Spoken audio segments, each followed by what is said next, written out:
नमस्कार दर्शकों, 72 दिन हो गए हैं पीएचई डेली वेजर्स हड़ताल पर है और सरकार की तरफ से ऐसा कोई इनिशिएटिव नहीं लिया गया है कि उनसे बातचीत की जाए, कोई मसला निकाला जाए।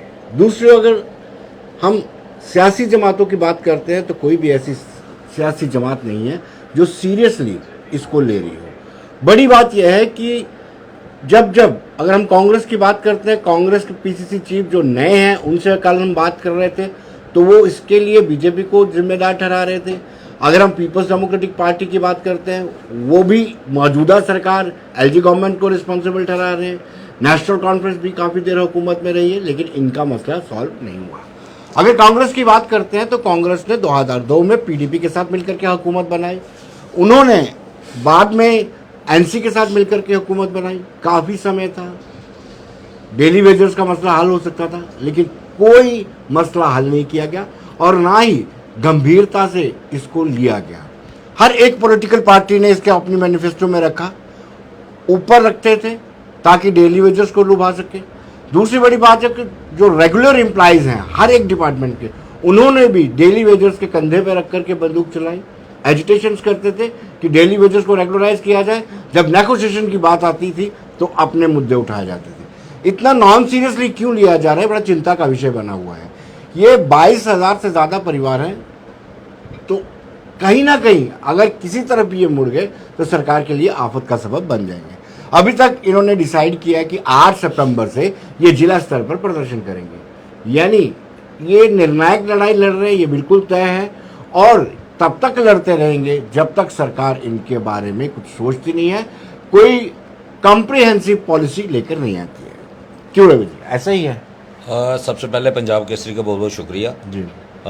बिल्कुल आपने सही कहा कि इस बार जो हम लड़ाई लेके निकले हैं ये निर्णायक लड़ाई है और आर या पार की लड़ाई इसको मान के हम चले हैं तो सरकार को फैसला देना पड़ेगा। हमने सरकार के पास सारे पक्ष अपने रख दिए हैं कि हमारी रेगुलाइजेशन के बिना आपके साथ कोई समझौता नहीं होगा, क्योंकि इसके कारण स्पष्ट कर दूं, हमारे बहुत सारे साथी डेली वेजर रिटायर हुए और कल की डेट में 2 साथी हमारे और जो हैं रिटायर हो गए हैं और बहुत सारे साथी सुसाइड कर गए।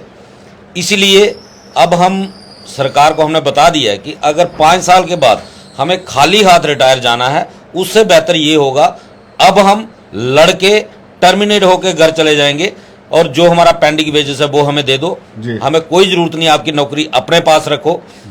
लेकिन अब और बंधुआ मजदूरी जो है वो बर्दाश्त नहीं की जाएगी। दूसरा आपने जिक्र किया 22,000 परिवार, तो 22,000 परिवार पीएचई डेली वेजर्स हैं, कश्मीर का 10,000 है, 32,000 परिवार सिर्फ पीएचई डिपार्टमेंट का है, उसके साथ इरिगेशन डिपार्टमेंट है। इरिगेशन वाले भी हमारे साथी जो हैं वो लगातार प्रोटेस्ट पे आए, 5-6 दिन उनको भी हो गए हैं और अलग अलग जगह पे जैसे मनरेगा वाले बैठे हुए हैं, अलग अलग जगह पे धरने प्रदर्शन जारी हैं। ये 60,000 कुल परिवार हैं। 60,000 परिवार मान लो 6 लाख वोट और जिस साइड भी ये 6 लाख वोट जाएगा सत्ता उसी के हाथ में जाएगी। जो लोग 50+ का नारा लेके चल रहे हैं तो उनके लिए मैं ये स्पष्ट कर दूं, वो 50+ टारगेट तक पहुंचने के लिए रास्ता जो निकलता है वो डेली वेजरों के परिवारों से होके, डेली वेजरों के घरों से होकर निकलता है। उसके बिना जब तक आप वहां से नहीं गुजरोगे तब तक आपको वो 50+ का टारगेट पूरा होने वाला नहीं है।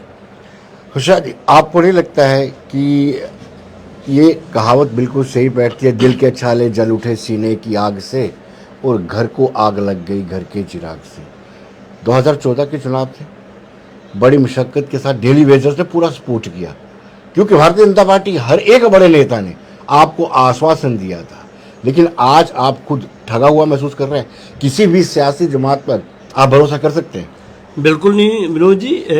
14 से पहले का जो मसला था वो ये था कि सभी सरकारें सत्ता में आई थी तो सभी को लोगों ने एज ए डेली वेजरों ने तकरीबन चेक कर लिया था पर ये लोग हमारा कुछ करने वाले नहीं। तो बीजेपी एक ऐसी पार्टी थी जो जगह जगह प्रोटेस्ट और प्रदर्शन हमारे फेवर में भी करती थी और भी जम्मू की आवाज को बड़ी जोर शोर से बुलंद करते थे वो। तो उनका कहना था कि जिस दिन हम लोग सत्ता में आएंगे जम्मू के जितने भी इश्यू हैं वो सब के सब हम फाइन करेंगे और इन डेली वेजरों के लिए भी हम एक अच्छा सा रेगुलेशन पॉलिसी लाएंगे ताकि इन सभी लोगों को, खास करके जम्मू में इनका कहना होता था श्रीनगर और जम्मू में जो डिस्क्रिमिनेशन है उसको हम मिटा देंगे, जम्मू वालों को भी हम बराबरी का दर्जा देंगे। जी। उसी उम्मीद में कहने को तो हम 22,000 की बात करते हैं, अगर ग्राउंड में जाएंगे तो पता चलता है कि 60,000 मुलाजिम हैं जो ऑल डिपार्टमेंट का है।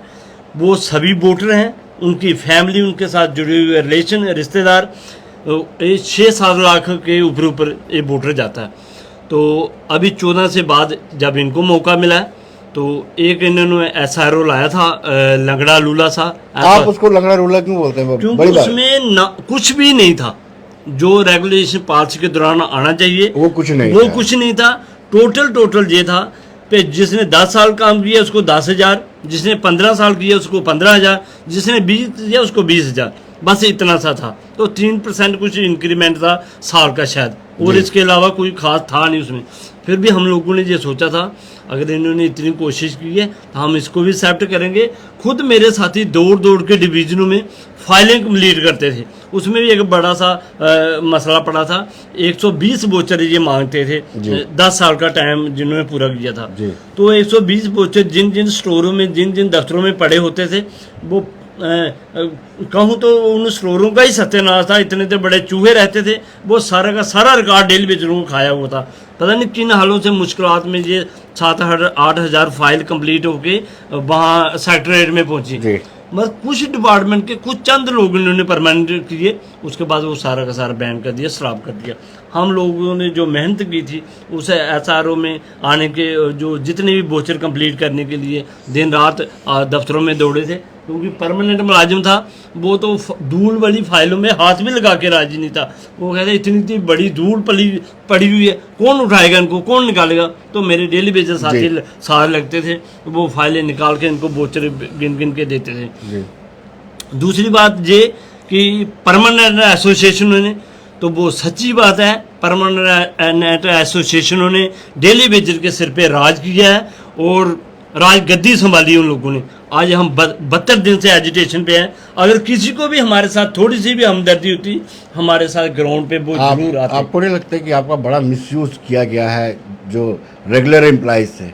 मैंने खुद देखा हुआ नेगोशिएशन के दौरान मुद्दा आपका होता था, आपके कंधे पे बंदूक रख करके जब अधिकारियों से बातचीत करते थे तो वो अपनी जो डिपार्टमेंटल प्रमोशन DPC होती है उसकी चर्चा करते थे, आपका मुद्दा उठाते कोई नहीं थी। बिल्कुल ऐसा ही हुआ है, ऐसा ही हुआ है। रेगुलेशन एम्प्लॉय के साथ साथ जितनी भी राजनीतिक पार्टियां रही हैं उन सब ने, तो प्लस इन लोगों ने खूब शोषण किया है आज तक, इसीलिए हमारा कुछ बना नहीं है। मगर आज 72 दिन से हम लोगों ने इंडिपेंडेंट होकर ये स्ट्राइक सिर्फ डेली बेजर ने अपने बलबूते पे चलाई है। 4 कार्यक्रम, बड़े से बड़ा कार्यक्रम जो जम्मू में दिया है, सबके होश उठ गए कि ये इतना कार्यक्रम कर सकता है डेली बेजर। मतलब इसके लिए मैं हर डेली बेजर को बधाई का पात्र समझता हूँ। डेली बेजर ने खुद अपने पाँव पे ये जोर मारा है और 4 कार्यक्रम किए हैं जम्मू में। हाँ, ये जरूर है 54 के 54 कार्यक्रम में हमने वायलेशन नहीं किया। हमारी सोच थी शायद प्रशासन बड़े अच्छे ठीक ढंग से हमारी बात को समझेगा। इसके साथ ही एक लैंड ओनर के भी लोग हैं जो साथी, जिनकी लाइन के ऊपर बना हुआ है, हाँ, जिन्होंने करोड़ों रुपए की जमीन दी है, वो लोग भी आज दर बदर की ठोकरें खा रहे हैं। मगर मैं सबको आश्वस्त करता हूँ हमारी ये लड़ाई लास्ट लड़ाई है, इसको इंसाफ तक एंड तक पहुंचाने के लिए हम अपनी जान पे उतर जाएंगे, मगर पीछे हटने वाले नहीं। अब जो कार्यक्रम 8 तारीख है जिले स्तर पर, उसके बाद जैसे ही अमित शाह जी का जम्मू में दौरा होगा, ये पूरा का पूरा डेली बेजर उस दौरे का विरोध करेगा, उसके खिलाफ जाएगा। जम्मू में जहां तक हो सकेगा हम तो फ्लाइट उतरने भी नहीं देंगे। एयरपोर्ट के दोनों रोड अगर गेट घेरना भी पड़े हम घेरेंगे, क्योंकि 22,000 के मुलाजिम हैं। अमित शाह डायरेक्ट डील कर रहे हैं जम्मू को, अगर वो चाहें तो एक चुटकी का काम है, मसला हल करवा सकते हैं। तो जम्मू वालों से भी ये अपील है, राजनीतिक पार्टियां प्लस बीजेपी से, अगर जल्दी से जल्दी आप लोगों ने नहीं किया तो दूर तक बात जाएगी। रवि जी, आप ये जानना चाहेंगे कि जब आप जिला स्तर पे प्रोटेस्ट करेंगे तो स्कैटर्ड नहीं हो जाएंगे? आपको नहीं लगता कि यहाँ पर एक जगह पर सब एकजुट हैं, एकजुटता की मिसाल है, अगर आप डिस्ट्रिक्ट लेवल पर करेंगे तो हो सकती है स्कैटर्ड हो जाए? देखिए विनोद जी, इसमें सबसे बड़ी समस्या क्या है, हमारा जो डेली वेजर है उसके पास इतना पैसा नहीं है कि वो रोज़ जम्मू में आके प्रोटेस्ट करे। इसीलिए हम लोग जो जम्मू वाले जम्मू में कर रहे हैं और सभी डिस्ट्रिक्टों में हमारे प्रोग्राम हो रहे हैं, लगातार चल रहे हैं प्रोटेस्ट। तो उस दिन हमारा प्लान ये है कि सभी लोग एक ही सेम टाइम पे बाहर रोडों पे निकलेंगे, हर डिस्ट्रिक्ट के डेली वेजर, क्योंकि हम बार बार जम्मू बुलाएंगे उनको। हमारे जैसे डोडा किश्तवाड़ से आने वाले लोग हैं, या रजौरी पुंछ या बिलावर कठुआ से आने वाले, उन लोगों को कम से कम हजार रुपया अप डाउन का खर्चा पड़ जाता है। वो एक रीजन है कि हम लोगों को रोज नहीं बुला सकते हैं, इसीलिए हमने उनको बोला है कि आपने डिस्ट्रिक्ट लेवल पे ही एक एक रैली हम डिस्ट्रिक्ट लेवल पे करेंगे। और दूसरा, जैसे होशियार जी ने बोल दिया, अमित शाह जी का भी दौरा जो है प्रस्तावित है सितंबर में। तो उस दिन अगर जरूरत पड़ी तो परिवारों समेत, बच्चों समेत हमारा पूरा का पूरा डेली वेजर डिस्ट्रिक्ट लेवलों से, डिस्ट्रिक्टों से निकल के जम्मू प्रोविंस का पूरा जम्मू में आएगा। और उस दिन बड़ा कार्यक्रम एक होगा। और जो ये जम्मू की वहाँ पे रिपोर्टिंग की जाती है कि जम्मू कश्मीर में बहुत बड़ा विकास हो रहा है, उस विकास की असली तस्वीर जो है वो भी शायद अमित शाह जी तक पहुँचाने का प्रयास करेंगे। हमारा एक ही मकसद है कि अभी नहीं तो कभी नहीं। आपने पहले सभी पार्टियों का जिक्र किया कि एक दूसरे के ऊपर जो डालने की कोशिश की जाती है। 8 साल का हिसाब लेना है भारतीय जनता पार्टी से 2014 से लेके 22 तक, लेकिन पिछले 20 साल 94 से लेके 2014 तक उनका हिसाब बाकी पार्टियों को देना पड़ेगा और लेंगे इनसे भी। ये मत किसी गलतफहमी में रहें कि इनका जो इन्होंने हमारे साथ किया वो हम भूल गए हैं। हमने सबको चेक किया, सबने हमारे साथ शोषण किया। एक उम्मीद भारतीय जनता पार्टी पे थी, लेकिन इन्होंने उनसे भी ज्यादा शोषण जो डेली वेजर का किया है। क्योंकि एक तो होता है कि जम्मू कश्मीर के अंदर पैसे की कोई प्रॉब्लम होती है तो फिर इंसान मान लेता है। जम्मू कश्मीर में मैं खाली पीएचई की बात करूं, पीएचई को 16,400 करोड़ का बजट मिला है, 16,400 करोड़। और मुझे नहीं लगता पूरे साल के अंदर ये 10% पैसा उसमें से खर्च कर पाएंगे। ये पूरा का पूरा लैप्स होता है। लेकिन डेली वेजर ने 643 करोड़ पेंडिंग वेजेस का इनसे लेना है। अगर ये उसमें से 5% पैसा भी अगर डेली वेजर को दे दें तो डेली वेजर की पेंडिंग वेजेस क्लियर हो जाती है। लेकिन समस्या ये है कि डेली वेजर को वेजेस पेंडिंग देने से इनको मिलेगा कुछ नहीं, डेली वेजर की रेगुलाइजेशन से इनको मिलने वाला कुछ नहीं, उस तरफ ध्यान नहीं है। बाकी पैसा पानी की तरह जम्मू में बहाया जा रहा है अननेसेसरी। जल जीवन मिशन लाया गया है जम्मू में। जम्मू में जल जीवन की मिशन की जरूरत है कहां पे? आज पाइपें बदलने की बात की जा रही है। सिटी 1 का 91 करोड़ का अलॉटमेंट होगी, हम पाइपें बदलेंगे। क्या करोगे पाइपें बदलने से? पाइपें बदलने से लोगों के घरों में पानी नहीं पहुंचेगा। जो लोग पानी पहुंचाने वाले हैं उनको रोटी दो, उनके घर का बंदोबस्त करो, उनके बच्चों की एजुकेशन दो, ताकि वो मेहनत से काम करे, उसको कहीं दर बदर भटकना ना पड़े। वो पूरा मन लगा के काम करे, लोगों के घरों तक पानी मैन पावर के जरिए पहुंचता है। खाली पाइपें बदलने से पानी नहीं होता। पाइपें बदलने से दर्शक ये जानना चाहते हैं कि वो लास्ट कैबिनेट जो हुई थी जिसमें श्यामलाल शर्मा ने इस्तीफा दिया था या इस्तीफे का ड्रामा किया था, वो क्या था? देखिए, जब 2014 में 3 दिन हमारी स्ट्राइक हुई थी, 30 अगस्त से लेकर 3 सितंबर तक, तो 3 सितंबर को जब नेगोशिएशन हुई तो तब हमें 1 हफ्ते का टाइम एग्रीमेंट हुआ था, रिटन एग्रीमेंट। 1 हफ्ते के अंदर कैबिनेट होगी और आपका मसला हल हो जाएगा। 5 तारीख को वो कैबिनेट रखी गई और 5 तारीख को अनफॉर्चुनेटली कश्मीर में फ्लड आ गया। फ्लड आने के बाद 2 महीने डिस्टर्ब रही स्टेट। 2 महीने के बाद जब ये फैसला होने लगा तो होता क्या है कि जो सेक्टर के अंदर एम्प्लॉइज थे उनकी नेचुरली ज़्यादा सुनवाई होती है। तो उमर साहब ने एक प्रपोजल रखा था कि भाई या तो डेली वेजर परमानेंट करवा लो या आप ऐसा करो कि 2 साल जो सर्विस एक्सटेंड करने का सेक्टर की डिमांड थी, हाँ, वो करवा लो। तो उस वक्त जो खुर्शीद आलम लीड किया करते थे सेक्टर की यूनियन को, जो बाद में जो पीडीपी में, जिन्होंने बाद में पीडीपी ज्वाइन की, तो उन्होंने पहले उसको प्रेफरेंस दी। उसके बाद जब दूसरी कैबिनेट में जिक्र आया, डेली वेजर का सारा प्रपोजल बन गया था और 3 फेज बना दिए गए थे कि 3 फेज में हम परमानेंट करने जा रहे हैं। तो हमारे श्यामलाल शर्मा जी उस वक्त जो पीएचई के मिनिस्टर थे, तो ये इनका ये कहना था कि हमारे 2009 तक लोगों को पहले फेज में करो।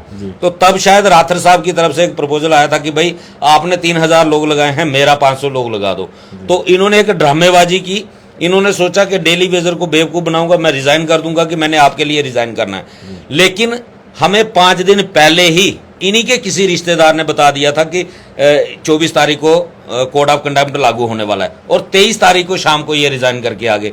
इन्होंने एक पासा फेंका कि लोग मुझे वोट देंगे कि हमारे लिए रिजाइन किया, लेकिन सच्चाई ये थी इन्होंने जो लोगों लगवाए थे वो पहले फेज में नहीं आ रहे थे और उस वजह से इन्होंने रिजाइन कर दिया और सत्यानाश कर दिया डेली वेजर का, क्योंकि सरकार ने जो प्रपोजल बनाया था उसमें लास्ट कैटेगरी का जो डेली वेजर था उसके लिए भी एक बनाया हुआ था कि ये 2018 में ये परमानेंट हो जाएगा। और उस वक्त अगर वो चीज लागू हुई होती, SRO 64 मिल रहा था, सबकी लाइफ जो है सेटल हो जाती और आज तक सारे के सारे डेली वेजर परमानेंट हो गए होते। लेकिन ये सबसे अगर मैं किसी को कसूर मानता हूं तो ये श्यामलाल शर्मा जी कसूरवार है इसके लिए। जी, लेकिन कहीं ना कहीं दर्शकों आप ये मान के चलिए कि इनके साथ जाति हो रही है या दिल के दुखड़े आपके समक्ष रख रहे हैं। आप ये खुद सोचिए कि 72 दिनों से ये बाहर सड़कों में प्रदर्शन कर रहे हैं। प्रदर्शन किस डिमांड को लेकर के कर रहे हैं? इनके साथ तो मानव अधिकारों का हनन किया जा रहा है। इनको ना तो जो मिनिमम वेजेस एक्ट है उसके तहत इनको सैलरी दी जा रही है, इवन जो पेंडिंग वेजेस है उसको लेकर के भी सरकार के कान पर जूई तक नहीं रेंग रही है। और कब तक ऐसा चलता रहेगा? मुझे लगता है कि सभी सियासी जमातों को भी पार्टी विचारधारा से ऊपर उठ करके इनके साथ चलना चाहिए, कंधे से कंधा मिला करके चलना चाहिए। और मैं उन परमानेंट मुलाजमों को भी कहता हूं जिन्होंने इनके कंधों पे बंदूक रख करके अपनी डीपीसीज करवाई, अपनी प्राइम पोस्टिंग ली, लीडरों ने जो इनके यूनियन लीडर होते थे, उनसे भी गुजारिश करना चाहता हूं कि संकट की घड़ी में इनके साथ जुड़ जाइए, कंधे से कंधा मिला करके चलिए ताकि इनकी भी डिमांड्स फुलफिल हो। स्वातिन जी, अब ये निर्णायक लड़ाई है, लेकिन मुझे ये बताइए किस हद तक आप जा सकते हैं? विनोद जी, इशू हमारे बच्चों का है, तो बच्चों के इशू को फाइनल करने के लिए, बच्चों की लाइफ को सेटल करने के लिए, बच्चों के भविष्य को सुरक्षित करने के लिए एक माँ बाप का कहाँ तक कर्तव्य बनता है, मैं उसका लास्ट एंड बता नहीं सकता, मगर वो कर्तव्य हम निभाएंगे। हम अपने बच्चों का भविष्य सुरक्षित करेंगे, उसके लिए हम अपना हक लेके रहेंगे। जहाँ डिपार्टमेंट में अफसरशाही ने भी बड़ा ऊपर नीचे किया हुआ है। फरवरी महीने की हमारा पूरा सिस्टम चला था, फरवरी महीने में जी, तो फरवरी महीने में पूरी एम्प्लॉयज जितने भी थे डेली वेजर वो काम पे थे, तो 11 दिन की बेजी दी थी, कहीं 5 दिन की, कहीं 11 दिन की। अब हम लोग जब वो समझ से बाहर था, 28 दिन होते हैं, ये 11 और 5 दिन का मतलब ये समझ से बाहर है जी। ये मैं समझाने की कोशिश करता हूँ। अब जब हमारे लोग स्ट्राइक पे उतरे हैं, तो अब 22 तारीख पे जैसे स्ट्राइक पे उतरे हैं, तो कुछ लोगों की 8 दिन काट के बेचेज बनाई जा रही है। तो पूछने पे पता चलता है कि ये जो 8 दिन पहले ये स्ट्राइक पे चले गए थे। तो मेरा पूछना था, जब फरवरी महीना पूरा लगाया है तो तब आप लोगों ने पूरी क्यों नहीं दी जी? अब तो आप काटने के लिए करते हो। फिर कहते हैं ये ऊपर से, उस समय ऊपर से ही इतनी बेचेज आई थी 22 दिन की। अगर आप लोग काम पूरा महीना लेते हो तो फिर 11 दिन की बेचेज का क्या मसला रहा? फिर आप ऊपर जाते क्यों नहीं? जो हमारे ठेकेदार बने हुए हैं, जो हमसे काम लेते हैं, उनका फर्ज बनता है अगर कम भी पैसे आए अपनी जेब से दें, जहां से मर्जी दें, मगर हमें लोगों को बेचेज पूरी देनी चाहिए। मगर प्रशासन प्लस अफसरशाही प्लस परमानेंट स्टाफ जितने भी लोग रहे, इन लोगों ने सबने सत्यानाश किया डेली वेजर का। मुझे कहने में कोई संकोच नहीं, किसी को बुरा लगे तो 10 बार लगे, मगर कुछ अफसर ऐसे भी हैं जो आज भी हमारे साथ कंधे से कंधा मिला के खड़े हैं। उनका कहना, बच्चों आपकी लास्ट लड़ाई है, अंजाम तक पहुँचाओ, आपका कुछ बनेगा नहीं तो जैसे बाकी वाले 60 साल सेवा देने के बाद खाली हाथ घर जा रहे हैं, आपका भी टाइम आ रहा है, आप भी 60 साल होने वाले हो, आप लोग भी खाली हाथ घर जाओगे। मगर हम लोगों ने अभी फ्रंट ने तय किया है, अगर 60 साल करने के बाद खाली हाथ जाना है तो क्यों लड़ते ही रहे। फिर लड़ेंगे कहाँ तक? देखते हैं गवर्नमेंट कहाँ तक जाती है और हम कहाँ तक जाते हैं। मेरा आपके माध्यम से हर डेली वेजर को मेरा यह आह्वान है, एक नए युद्ध के लिए आप लोग फिर तैयार हो जाओ। आपको फिर कॉल आएगी फ्रंट की तरफ से, तो जम्मू में 22,000 मुलाजिम उतरना चाहिए। उस दिन हम गवर्नमेंट के गले में हाथ डाल के भी अपनी रेगुलेशन पॉलिसी निकलवाएंगे। दर्शकों, जो लोग हमारे साथ जुड़े हुए हैं, कमेंट बॉक्स में अपना कमेंट लिखें, प्रतिक्रिया जाहिर करें। जिनको इनके साथ हमदर्दी है, जिनको लगता है कि वाकया ही में इनके मानव अधिकारों का हनन हो रहा है, इन छोटी सी सैलरी दे करके जिससे परिवार की जीविका नहीं चलती है, एक होप के साथ ये बतौर डेली वेजर भर्ती होते हैं कि 7 सालों के बाद इनको रेगुलराइज किया जाएगा, नियमित किया जाएगा। और इसी चक्कर में वे शादी भी कर लेते हैं, बच्चे भी हो जाते हैं। और जब आहिस्ता आहिस्ता पता चलता है कि सरकार ने उनके साथ धोखा किया है, सियासी जमातों ने उनके साथ धोखा किया है, उनको रेगुलराइज करने के लिए कोई चिंता उनकी नहीं है, सिर्फ वोट बैंक की तरह इनको देखा गया है, तो उनको एहसास हो जाता है कि उनके साथ कितना बड़ा धोखा हुआ है। इनके ही साथियों ने, जैसे मैं बार बार कह रहा हूं कि जो रेगुलर एम्प्लॉयज हड़ताल करते थे, काल इनके नाम पे दी जाती थी कि डेली वेजर्स को रेगुलराइज करवाने के लिए हम ये हड़ताल कर रहे हैं। और जब नेगोशिएशन टेबल पर कई बार बीच में जर्नलिस्ट भी चले जाते थे, मुझे भी कई बार मौका मिला है, तो पहले वो अपनी प्राइम पोस्ट मांगते थे, डीपीसी मांगते थे, और फिर बाद में हल्की सी बात डेली वेजर्स की करते थे। बाहर खड़े डेली वेजर्स बड़े खुश होते थे कि हमारे टाइकून, बड़े लीडर जो हैं, वो अंदर अधिकारियों से बात कर रहे हैं, अफसरों से बात कर रहे हैं और हमें इंसाफ दिलवाएंगे, लेकिन अंदर कुछ और ही होता रहा। रवि जी, जो मैंने कहा उसमें सदाकत है कि नहीं? बिल्कुल विनोद जी, इसमें कोई दो राय नहीं है, कोई शक नहीं है, क्योंकि अगर जो पुराने लीडर रहे, अगर वो प्रॉपर तरीके से चलते तो ये हालात नहीं बनते।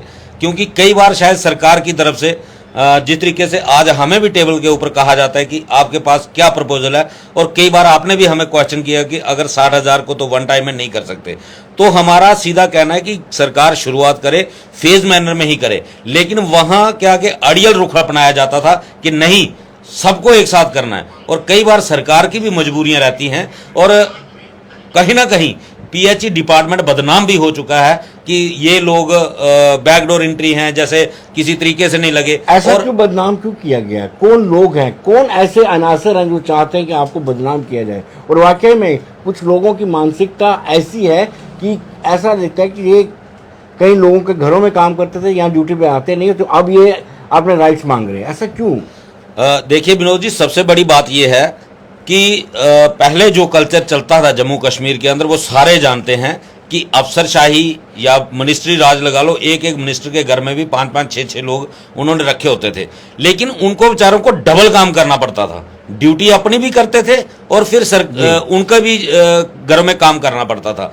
और वो कहीं ना कहीं एक पीएचई डिपार्टमेंट को बदनाम करने का काम किया हमारे डिपार्टमेंट ने खुद। क्योंकि जब भी सरकार की तरफ से कहीं डिटेल मांगी गई, हमारे अफसरों ने प्रॉपर एक स्टैंड कभी नहीं रखा। कभी 9,317 की डिटेल, कभी 5,000 की डिटेल, कभी 14,000 की डिटेल, और एक बार हमारे चीफ साहब यहां से डिटेल लेके गए 9,317 की। तो जब कश्मीर में फ्लाइट से उतरे तो उनको यहां से फोन चला गया कि नहीं, वो डाटा जो आप लेके गए हो वो ठीक नहीं है, यहां पे 13,957 लोग हैं। तो वो कहीं ना कहीं जितनी भी बार टेबल के ऊपर लिस्ट जाती थी, वो लिस्ट फिगर जो बदल जाती थी। मैं आपको बताऊं, 2007 में हमारी फिगर जो थी वो 9317 की थी। उसके बाद आजाद साहब की सरकार आई, उन्होंने एक कमेटी गठित की और कमेटी में ये बोला गया कि इनकी आप प्रॉपर वेरिफिकेशन कीजिए। वेरिफिकेशन हुई, लिस्ट बन गई 13,917 की। उसके बाद हमारे श्यामलाल शर्मा जी आ गए, श्यामलाल शर्मा जी ने अपनी वेरिफिकेशन करवाई और लिस्ट पहुंच गई 23,711 की। और जब एक स्टैंड के ऊपर डिपार्टमेंट ही खड़ा नहीं रहा, तो सरकार ने तो गलत सोचना ही सोचना था, क्योंकि वो तो सोचेंगे कहीं ना कहीं गड़बड़ है। क्योंकि अगर डिपार्टमेंट का एक प्रॉपर रिकॉर्ड है तो फिर उसमें कंफ्यूजन क्यों है? पहले क्यों नहीं इन लोगों ने सबको शो किया? ये कहीं ना कहीं एक गुमराह करने वाली सियासत थी। ऐसा नहीं है कि वो लोग काम नहीं करते थे, क्योंकि जब 3 सितंबर 2014 को नेगोशिएशन हुई तो डिपार्टमेंट ने जो 980 रुपए वाले लोग थे, जो 980 पे लगाए थे, उनको छोड़ दिया। मैंने पर्टिकुलर खुद इन लोगों को कहा था कि भाई आप इनका डाटा अगर सरकार ने मांगा है, इनका डाटा आप लोग भेजिए। लेकिन इस डिपार्टमेंट ने नहीं भेजा, और उसका रिजल्ट ये निकला, जब 2018 में बायोमेट्रिक अटेंडेंस हुई तो जो 40,000 की फिगर बढ़ी वो उसी वजह से बढ़ी, क्योंकि वो लोग लेफ्ट आउट रखे थे। जब 23,711 का डाटा बना था 2014 में, तब भी उन लोगों को पीछे छोड़ दिया गया था जो 2007 से लेके काम कर रहे थे। डिपार्टमेंट कहीं ना कहीं अपनी कमाई करता था। अगर एक डेली वेजर उस वक्त 3300 रुपये या 3700 रुपये सैलरी लेता था, तो 980 के हिसाब से शो कर दिया जाता था हमने 10 लोग लगाए हैं।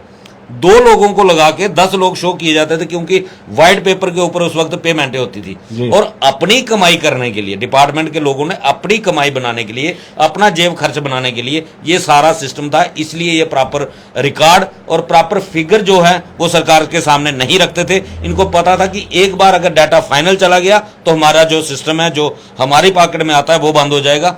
उसका कहीं ना कहीं डेली बेसिस को बहुत सारा नुकसान उठाना पड़ा है। बिल्कुल दर्शकों, सही फिगर नहीं देते थे अधिकारी सही फिगर नहीं देते थे। जो हेल्म ऑफ द अफेयर पे लोग बैठे थे उनको डाउट होता था कहीं ना कहीं कुछ धांधली है। शायद ये भी एक कारण हो सकता है। दर्शकों, मैं कहूँगा कि ज़्यादा से ज़्यादा लोग शेयर करें, ताकि जो हमारे डेली वेजर भाई पिछले 72 दिनों से बैठे हुए हैं उनकी डिमांड को अप्रोप्रिएट फोरम तक ले जाने के लिए लाजमी है कि ज़्यादा से ज़्यादा शेयर करें, और जो आपके मन में प्रतिक्रिया है वो ज़रूर कमेंट बॉक्स में लिखें। मैं आपसे जानना चाहता हूं कि बाकी महकमों के डेली वेजर आहिस्ता आहिस्ता, अगर पीडीडी की बात करें, वो आहिस्ता आहिस्ता रेगुलराइज हो रहे हैं। अभी तो यही सुना है उनका डीपीसी के थ्रू जैसे जैसे पोस्ट कोई खाली होती जाती है तो वो भरते जाते हैं। उनका SRO 381 है, तो उनको मिला हुआ है आश्वासन 12,000 का, 250-300 तक उनके लोग सेटल हो गए हैं जी। तो बाकी इरिगेशन डिपार्टमेंट तो अभी बैठा हुआ है, और कहीं डिपार्टमेंट में किसी में ऐसी बात सुनी नहीं है। हाँ, ये है पे धीरे धीरे सारे डिपार्टमेंट लोग बाहर निकलना शुरू हो गए, तो आगे समय आने तक गवर्नमेंट प्रशासन के लिए मुसीबत और भी ज़्यादा खड़ी हो रही है। फिलहाल तो PHE डिपार्टमेंट ही काफ़ी है अपनी जद्दोजहद के लिए, मगर जैसे इरिगेशन डिपार्टमेंट भी बैठ गया, अभी वो भी जनता उनकी भी परेशान है, अफसरशाही उनकी परेशान है। क्या आपने बाकी वाले से अपील की है कि एक मंच पर आ जाएं, बाकी डिपार्टमेंट्स के जो डेली वेजर्स हैं, क्या उनको आपने न्योता दिया है? नहीं, मंच पे तो नहीं कहा, मगर ये जरूर कहा है भाई अपने अपने ऑफिस में, अपने अपने डिवीजन में आप लोग भी बैठ जाओ, क्योंकि ये लास्ट लड़ाई है, अभी नहीं तो कभी नहीं। आप भी कोशिश करो अपने अपने डिपार्टमेंट में धरना प्रदर्शन करने की। तो जैसे जैसे जिसको समझ आ रहा है भाई हाँ यही टाइम है, अगर अभी नहीं हुआ तो जैसे बाकी राजनीति पार्टी है, अगर कोई CM बन के आ भी गया, फिलहाल तो आएगा नहीं जब तक होगा नहीं। अगर कोई ऊपर नीचे भगवान ने कर भी दिया कहीं उल्टा सीधा, तो 5-6 साल के लिए फिर नहीं कोई पूछेगा, फिर बहुत मुश्किल हो जाएगा। तो ऐसे ही 60 साल कईयों के निकल जाएंगे, घर में चले जाएंगे, तो सारे डिपार्टमेंट एक्टिवेट हो रहे हैं धीरे धीरे, तो हम भी लगे हुए हैं उनके साथ। रवि जी, आपको क्या लगता है कि ब्यूरोक्रेसी क्यों इतनी एडमेंट है? देखिए, आज अपोजिशन कहीं है नहीं, सरकार आवाज उठाएगा कौन? जब तक ये पॉलिटिकल लोग सड़कों पे नहीं आएंगे, जब तक कोई लीड करने वाला। आज जम्मू के अंदर हालात इतने नाजुक हैं, हर कोई हरासमेंट हो रहा है। डेली वेजर की बात करो या अदर कैटेगरीज की बात करो, सभी परेशान हैं, लेकिन उनको एक लीड करने के लिए कोई सामने नहीं आ रहा। और मुझे समझ नहीं आती कि 2014 से पहले जब बीजेपी अगर लीड करती थी, आज मान लिया कि बीजेपी सत्ता पक्ष में है और बीजेपी की मजबूरियां हैं या जो भी होगा, बाकी भी अदर पार्टीज हैं, वो क्यों नहीं आगे लोगों के लिए लड़ती? शायद उनको लोगों का वोट नहीं चाहिए, और मुझे तो लगता है कि बीजेपी को भी आज लोगों के वोट की जरूरत नहीं है। एक तरफ तो कहते हैं कि हमारी सरकार नहीं, तो अगर आपकी सरकार नहीं है, लड़ना आप बेहतर जानते हो, आपको सड़कों पर आना चाहिए, वरना ये लोग जो हैं आप ही के लोग हैं, 2014 से लेके आपके पक्ष में थे।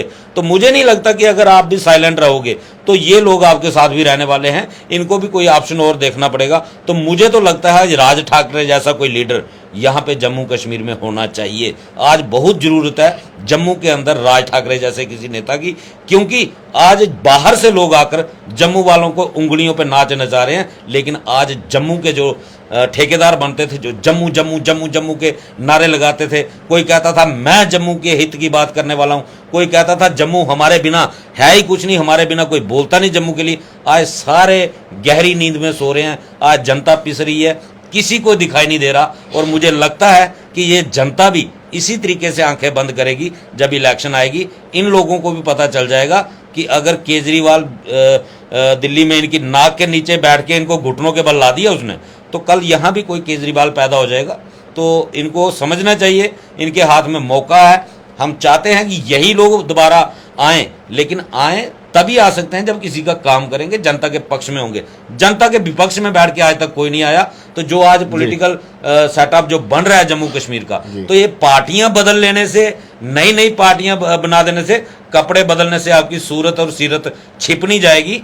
कपड़े बदल लो आप, लेकिन आपकी सूरत सीरत सारी लोगों ने देखी हुई है, सबको चेक किया हुआ है। जितनी मर्जी नई नई पार्टियां बना लो, जितने मर्जी प्रदेश अध्यक्ष बदल लो, कुछ बदलने वाला नहीं है जब तक जनता के हितों में नहीं, हितों के लिए लड़ोगे नहीं, जनता के हित में फैसले नहीं लोगे, तब तक कुछ बदलने वाला नहीं है। तुषार जी, संदेश अपने डेली वेजर्स के लिए 8 सितंबर के, एलजी प्रशासन के लिए और सियासी जमातों के लिए, तीनों के लिए अलग अलग संदेश दीजिए। एक तो डेली बेजरों के लिए ये संदेश है कि ये लास्ट लड़ाई है।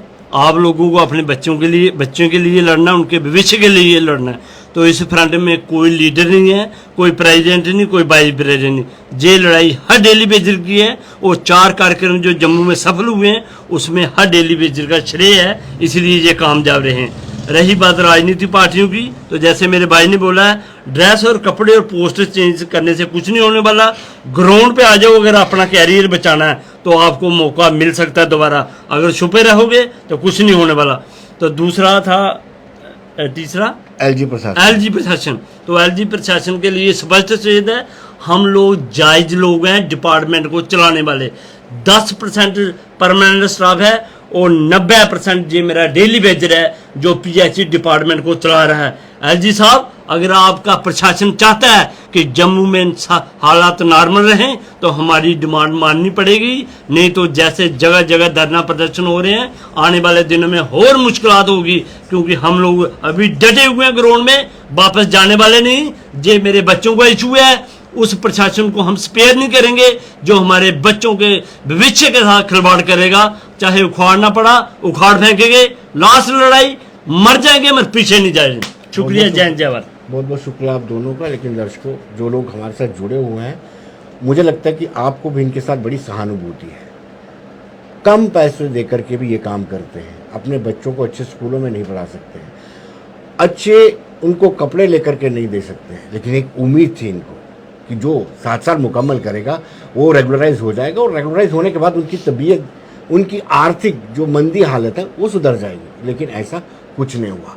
इसके लिए सभी सरकारें जिम्मेदार हैं, सभी पॉलिटिकल पार्टीज जिम्मेदार हैं और सभी वो ब्यूरोक्रेट्स जो हेल्म ऑफ द अफेयर पे रहे हैं, चीफ सेक्रेटरी हों, जहाँ दूसरे लोग हों, कभी जहाँ पे एलजी शासन आता है, कभी राज्यपाल का शासन आता है, मौके बड़े मिले लेकिन किसी ने इनकी सुध नहीं ली।